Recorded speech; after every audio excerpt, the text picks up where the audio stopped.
കരുണാകരൻ അവിടെ bishop Pereira hall നന്ദാവനത്ത് bishop Pereira ഹാളിന് ഓപ്പോസിറ്റ് ഭൂമിയൊക്കെ അനുവദിക്കപ്പെട്ടതാണ്. പക്ഷേ കരുണാകരനുള്ള സ്മാരകം മാത്രം വന്നില്ല. പിരിച്ച ഫണ്ട് അവിടെ നിന്ന് ചോദിക്കുകയാണ് മകൾ കൂടിയ പത്മജ.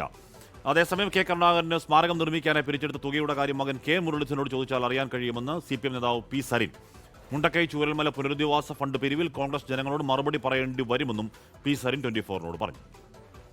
ഈ കോൺഗ്രസിന്റെ സീറോ അക്കൗണ്ടബിലിറ്റി, അതായത് ആരോടും ഒരു ഉത്തരവാദിത്വമില്ല, കണക്ക് ബോധിപ്പിക്കേണ്ട എന്നുള്ളതിൻ്റെ ഏറ്റവും വലിയ ഉദാഹരണമാണ് കരുണാകരൻ സ്മാരക ഫണ്ട് പിരിക്കുക എന്ന് പറയുന്ന ഓരോ KPCC പ്രസിഡന്റ് ഉണ്ടാകുമ്പോഴും അവർ നിർവഹിച്ചിരുന്ന ഒരു ദൗത്യമായിരുന്നു അത്.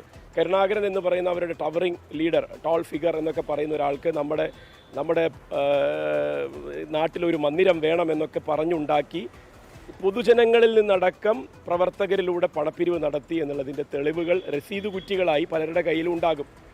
ഇത് സ്ഥലം ഞാൻ മനസ്സിലാക്കുന്നത് കേരള സർക്കാർ അനുവദിച്ച് നൽകിയിട്ടുണ്ടെന്നാണ് ഈ സ്മാരകത്തിന് വേണ്ടിയിട്ടുള്ളത്.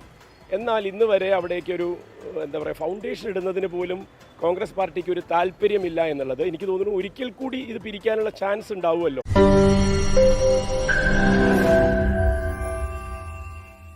ലോകത്തെവിടെയായാലും ഏത് സമയത്തും 24 വാർത്തകളും ഓഗ്മെന്റഡ് റിയാലിറ്റി പാക്കേജുകളും എക്സ്പ്ലെയിനറുകളും വിശദമായി കാണാൻ ഞങ്ങളുടെ YouTube ചാനൽ നിങ്ങൾക്ക് സബ്സ്ക്രൈബ് ചെയ്യാം.